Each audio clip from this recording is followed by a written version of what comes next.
Murray, Levin, thanks for joining me to continue a conversation when we were both in Lauderdale by the Sea a few days ago. We were just randomly talking about college football, and it occurred to me that you were saying some interesting things, and I thought it would be worth talking about for the Murray channel, which I'm setting up on YouTube, and just for people to hear your opinion and maybe disagree with it, maybe agree with it. But maybe you can give your general thoughts as we have a few days until the national championship between Alabama and Clemson.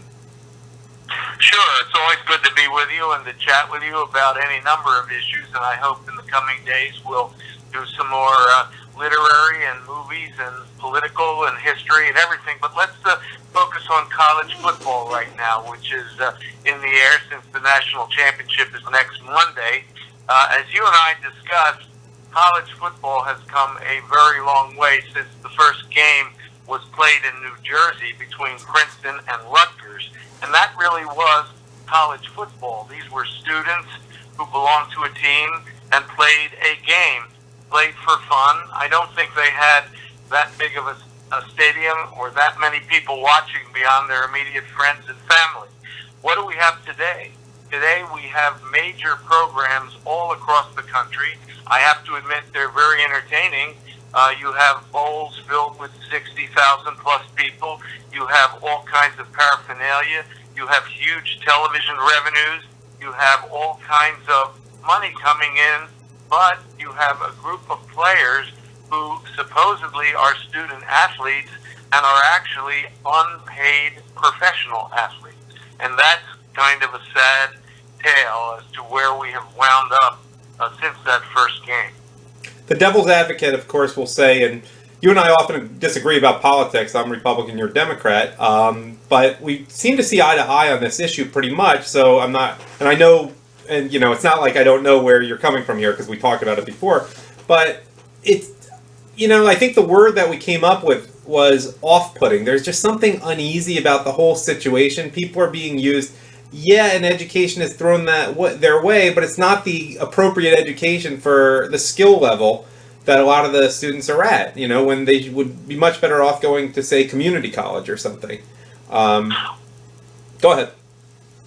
Well, you can certainly credit the colleges with offering full-paid scholarships to these student athletes.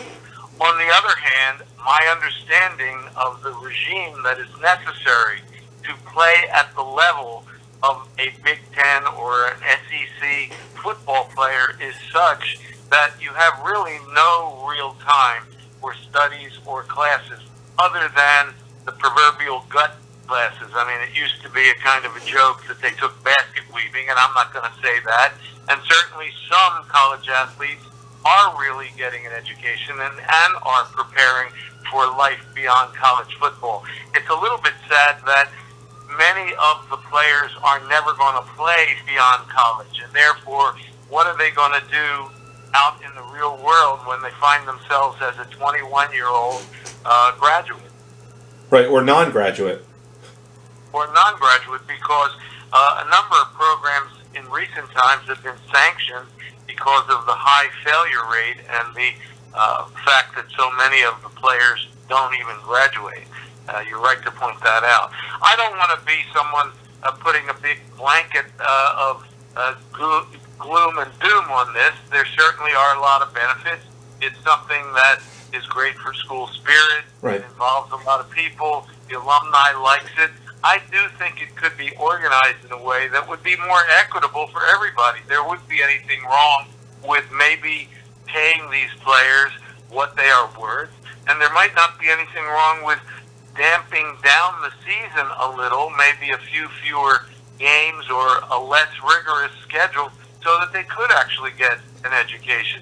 Some people will also say that a number of the players are not really ready for college and couldn't get an education even if they had the time, and maybe that goes to your point about community colleges or other preparatory work.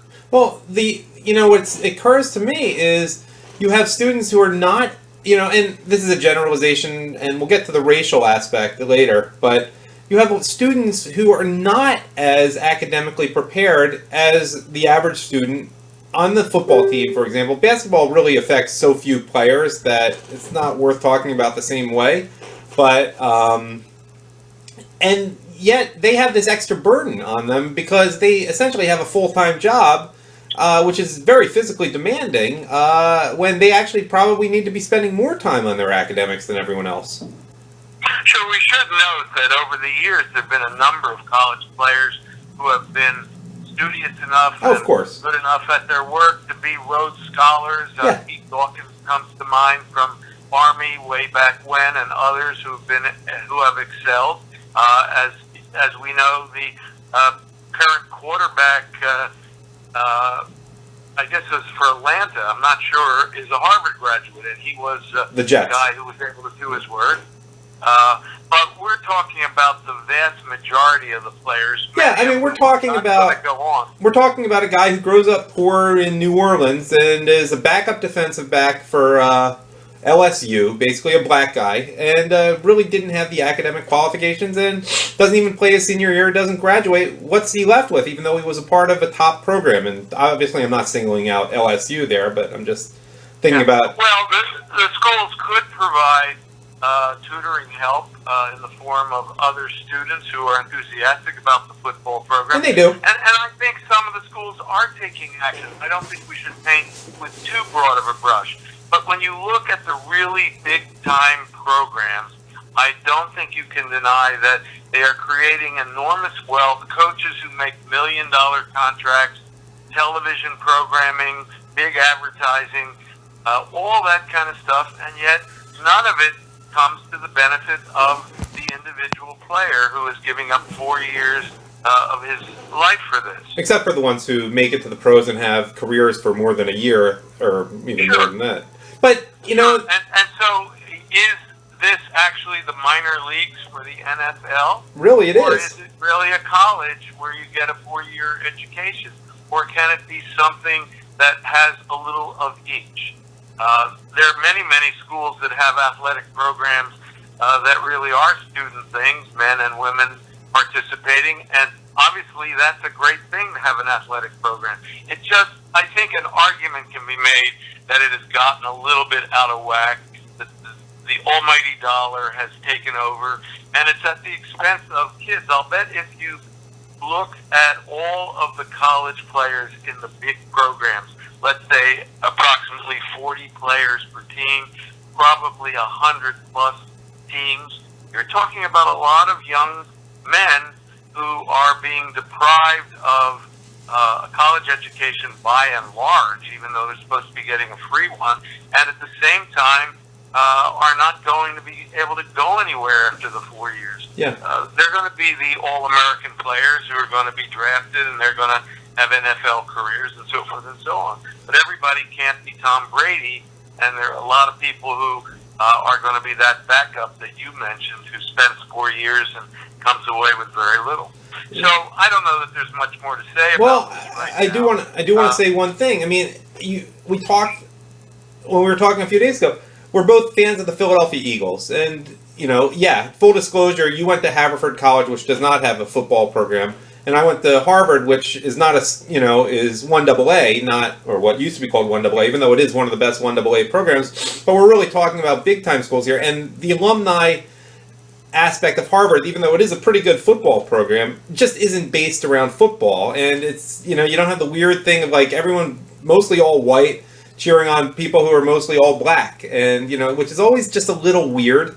But we were talking about the Eagles, and I just don't feel the least bit uncomfortable like cheering on people who are getting paid for their services and being a fan of the team. It's just totally absent there. They're professionals. It makes all the difference in the world. I don't feel the same racial component so much here. I think there are obviously a lot of extremely talented African American young folks who are college athletes, and I guess more than their percentage-wise vis-a-vis other groups. But I don't think that the whites or the Hispanics or the Hawaiians or whoever are in college football are treated any differently than African Americans. I wasn't saying that. I'm just saying it's so overwhelming that it's almost weird at some colleges. Like you go to a Nebraska, if you see a big black guy, there's a good chance he's on the football team. It's almost like they're being used in state colleges. Well, you could say they're hired, but they're not paid. Exactly. That's the problem. Exactly, and it makes me uncomfortable. Let me tell you mentioned I went to Haverford College, which when I went there had only 400 students. And I'll tell quickly a little tale of when I was on the varsity basketball team. And by the way, I couldn't be on a varsity basketball team at any other school above this level 3, which is what it was.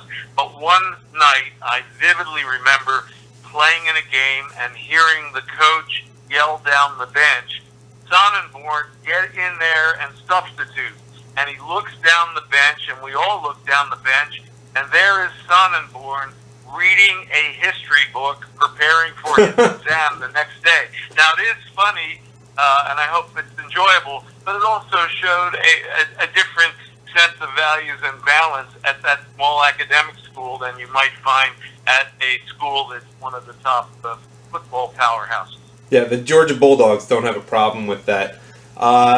Any other final thoughts on the subject, or enjoy the game if you watch it? Everybody enjoys the championship playoffs next Monday night, and maybe in the coming year there'll be some more thought given to this. I'm sure it can be made better. You know, on a totally unrelated issue, in the NFL, the concussion issue was discussed and pushed aside for year after year after year, and now, although it's not perfect, there certainly have been definite steps taken, A, to compensate many people who suffered concussions, and B, to put in place protocols that will at least help to alleviate some of the problem going forward. And there's no reason why that same kind of impact can't happen in the college ranks in terms of how the players are treated and whether they're compensated. Yeah. So that'll be my New Year's resolution or hope. And I was going to say the concussion problem probably isn't quite as bad for people who only peak in college, because you're not playing as many years and you're just not facing